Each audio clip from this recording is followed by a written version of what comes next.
बोलतोय पुढल्या बातमीकडे. हगवणे जेसीबी प्रकरणी तिघांना अटक करण्यात आली आहे. तिन्ही आरोपींना 7 जून पर्यंत पोलीस कोठडीत रवानगी करण्यात आली.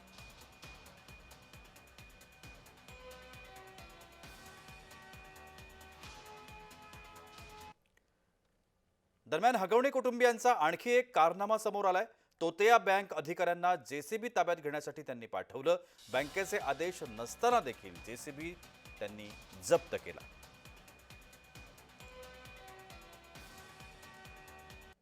यामध्ये तो जो JCB होता, जे तक्रारदार आहेत येळवंडे यांचे जे ड्रायव्हर आहेत त्यांच्याकडनं 3 रिकव्हरी एजंटने तो जप्त केला होता. 3 जण त्याच्यामध्ये त्या कारवाईमध्ये होते.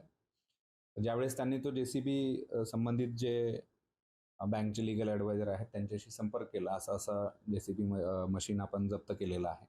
तर त्यांना स्पष्ट सूचना त्या लीगल ॲडवायझर यांनी दिल्या होत्या. असं त्यांनी स्टेटमेंट दिले की त्याची जप्त करण्याची आवश्यकता नाही आहे. ते ARCमध्ये गेलेले आहेत.